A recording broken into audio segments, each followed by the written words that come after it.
Welcome to the Silent Casebook, where we explore stories of crime, justice, and the victims whose voices must not be forgotten. Some cases dominate headlines, shaking entire communities to their core. Others, equally harrowing, slip through the cracks of public memory, leaving only whispers of their tragedy. Today we uncover one such case, the brutal and senseless murder of Lorraine Cox. Lorraine Cox was a 32-year-old woman with a whole life ahead of her. She was known for her kindness, her humour, and a deep love she had for her family and friends. On the morning of September the 1st, 2020, she vanished from the streets of Exeter in England after a night out. At first, her absence was a mystery. Her loved ones clung to the hope that she had simply gone off the grid for a few days, but as the hours turned into days, that hope began to fade. A terrible truth was beginning to emerge, one more horrifying than anyone could have imagined. This is not just the story of a young woman whose life was cut short. It is a case of deception, manipulation, and a killer who meticulously tried to cover his tracks. It is a story of a predator who hid in plain sight, and the investigators who worked tirelessly to uncover the truth. Before we delve into the tragic events of Lorraine Cox's final night, it's important to understand the person behind the headlines to truly grasp the weight of her loss. Lorraine was more than just a name in a criminal case. She was a daughter, a friend, and a woman with hopes and dreams. Lorraine Cox was born in 1988 in Exeter in England, a historic city in Devon known for its Roman heritage, Gothic cathedral, and close-knit community. She was described as a bright, vivacious, and intelligent woman who had a whole life ahead of her. Deeply connected to her family, Lorraine shared a close bond with her father, who described her as the heartbeat of the family, highlighting the central role she played in their lives. During the COVID-19 lockdown, Lorraine lived in Scotland with her fiancé, Alice Fallow. However, she had recently moved back to Exeter to reconnect with her friends and family, who she had missed dearly. In August 2020, Lorraine returned to Exeter for a short break, finding comfort in family, old friends, and familiar surroundings. But her journey was tragically cut short on a September morning when she made the fateful decision to walk home alone, resulting in a case that would send shockwaves through the city of Exeter. On the evening of August the 31st, 2020, Lorraine set out to reconnect with friends in her hometown of Exeter. They spent time together at a pub located on 4th Street in Exeter. The specific name of this pub has not been publicly disclosed. The night was meant to be just another night in Exeter, a warm, late summer evening, the city winding down as people made their way home. Lorraine had been drinking with friends that night, enjoying the simple pleasures of a night out. It was a kind of evening she had experienced many times before, filled with laughter, conversation, and the comfort of familiar faces. But when the time came to leave, she set off alone. It was a walk she had taken before, a route she knew well through the streets she considered safe. Somewhere along her journey, Azam Mangori crossed her path. The 24-year-old lived in a small room above Bodrum Kebab House and was a stranger to Lorraine. Azam Mangori was a 24-year-old Iraqi national who arrived in the United Kingdom seeking asylum. He had been residing in a small flat above Bodrum Kebab House on 4th Street in Exeter. Prior to his arrival in Exeter, Mangori lived in various locations, including Stoke-on-Trent. His asylum claim had been rejected in December 2018, but he remained in the UK. However, whether through his words, his demeanour, or simply her own trusting nature, Lorraine followed him back to his flat above the kebab shop. CCTV footage captured the moment she stepped inside at around 2:45 a.m. What happens next remains shrouded in horror, as Mangori never confessed to his actions, but Lorraine was never able to tell her story. Forensic evidence combined with expert testimony at trial paints a chilling picture of her final moments. It's believed that once Lorraine was in the small, dimly lit room, Mangori suffocated her, either by smothering her or using some sort of ligature strangulation.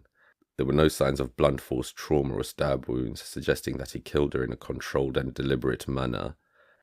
A pathologist later testified that asphyxiation was the most likely cause of death, though the exact method could not be determined due to the condition in which her remains were later found. What is clear is that Lorraine had no chance to escape. She was likely intoxicated, very disorientated, and unaware that she was in the presence of a predator. Mangori, despite having no known history of violent crime, had dark obsessions. His internet history revealed a fascination with serial killers, dismemberment, and body disposal. It is likely that he had fascinated about such an act long before that night. Once Lorraine was dead, Mangori did not panic. Instead, he set about covering his tracks. Rather than disposing of her body immediately, he kept it in his room for several days. During this time, he took her phone and began messaging friends and family, pretending she was still alive. He sent texts claiming that she had left for Turkey, even making small talk with people who reached out to check on her. For over a week, Mangori carried out this deception. He used Lorraine's social media accounts to maintain the illusion that she was alive. He was careful with his words, making sure the messages sounded like something she might say. He wanted to buy himself time to figure out what to do next. But while some friends initially believed she had gone travelling, Lorraine's father knew something was wrong. His daughter would never just disappear without telling him. He continued trying to reach her, growing increasingly desperate with each unanswered call. Eventually, the truth would begin to surface, leading to one of the most horrifying discoveries in Exeter's history. When Lorraine Cox's family reported her missing, they hoped for answers, even if those answers brought bad news. But nothing could have prepared them or the investigators for the true horrors of what happened to her. Detectives meticulously reviewed thousands of hours of CCTV footage from the city centre. This extensive analysis led detectives to track Lorraine's last movements, and digital evidence quickly exposed Azam Mangori as their prime suspect. On September the 8th, 2020, officers executed a search warrant at Mangori's residence above the Bodrum Kebab House. Inside, they were met with the overwhelming stench of decomposition and discovered evidence indicating a serious crime had occurred. Disturbingly, further investigation revealed that Mangori had kept Lorraine's body in his apartment for several days before dismembering her and disposing of her remains in bins in a nearby alleyway and in local woodland. Inside the room, detectives found blood-stained clothing belonging to Lorraine, confirming she had been in that space. But the most harrowing discovery was yet to come. Following Mangori's arrest on September the 8th, 2020, investigators conducted a thorough search of his residence. In the alleyway adjacent to the building, forensic teams discovered bin bags containing dismembered human remains, later identified as parts of Lorraine Cox's body. Further searches led to the recovery of additional remains in a woodland approximately 6 miles from Exeter. The decomposition of the remains rendered it impossible for pathologists to determine the exact cause of death. Lorraine had been dismembered into multiple sections in what investigators described as a cold, methodical manner. Her body had been cut into pieces using a variety of tools which Mangori had either discarded or cleaned in an attempt to cover his tracks. Investigators later determined that he had used a sharp knife, likely a butcher's knife, to carve through soft tissue and separate the limbs. He'd used a saw which he had possibly obtained from a hardware store to cut through the bones. He used plastic sheeting and bin bags to wrap and transport body parts to different locations. One of the most disturbing aspects of the case was that Mangori had kept Lorraine's dead body inside his room for several days before attempting to dispose of it. For nearly a week he had lived, eaten, and even slept just feet away from her decomposing remains. Evidence suggested he had tried to cover the smell, possibly using air fresheners or an attempt to ventilate the room, but it was clear that the stench of death had taken over the space. When forensic teams performed luminal tests, they found traces of blood soaked into the floorboards and walls, indicating that dismemberment had been carried out inside the room. The small enclosed space had become a gruesome crime scene, revealing the true extent of Mangori's depravity. In addition to physically hiding Lorraine's remains, Mangori continued using her phone to send messages, maintaining the illusion she was still alive. But investigators later discovered chilling internet searches he had made in the days following the murder, including how to dispose of a body, how long does it take for a body to decompose, how to delete all data from a mobile phone. He had also researched dismemberment techniques and watched videos on body disposal, indicating that his actions were not impulsive but premeditated and calculated. With overwhelming evidence against him, Azam Mangori was arrested at the scene and taken into custody. He showed no immediate signs of remorse, offering no explanation for what he had done.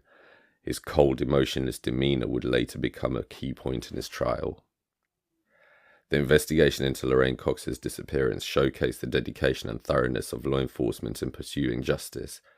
Despite Mangori's attempts to mislead and obstruct, the evidence uncovered paints a clear picture of his culpability, ensuring that he was held accountable for his heinous actions.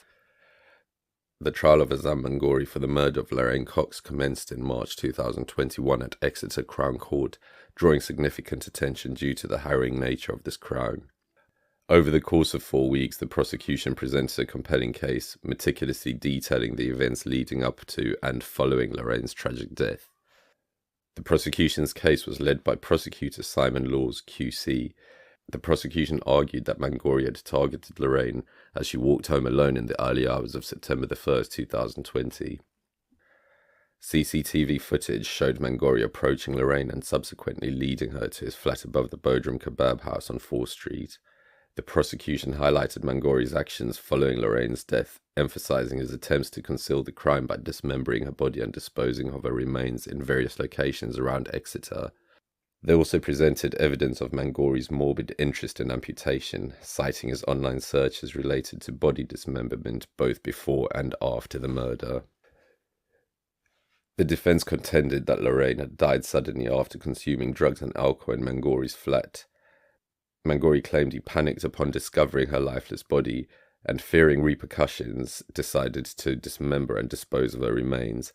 He denied any intent to kill, asserting that her death was unexpected and not a result of his actions.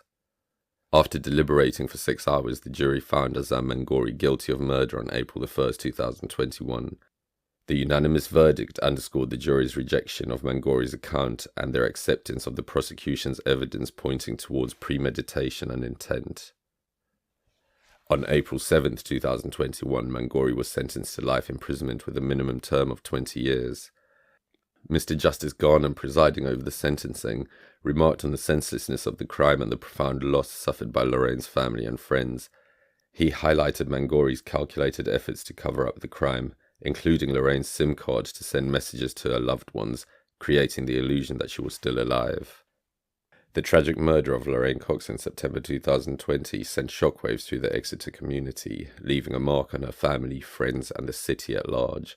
The aftermath of this heinous crime has been profound, affecting not only those who knew Lorraine, but also individuals and businesses inadvertently connected to the events. The Bodrum Kebab House, located on 4th Street in Exeter, found itself at the centre of the investigation as Mangori resided in the flat above the establishment. The owner faced significant challenges during this period. He was arrested and later released without charge, but the association with the crime led to financial and emotional hardships. He expressed his distress, stating, "It has mentally abused me and ruined my life. It has been a very tough time in my life and I never thought I would be in this situation." In an effort to move forward, he rebranded the business from Bodrum Kebab House to Alibaba. Lorraine Cox's story is one of loss, but it is also a stark reminder of the dangers that exist in the shadows of everyday life. While justice was served, no sentence can bring back the life that was stolen. Let us know what you think about this case in the comments below, and if you found this episode compelling, please consider subscribing to the Silent Case Book. Here we uncover the untold, the forgotten, and the overlooked, giving a voice to those who can no longer speak for themselves.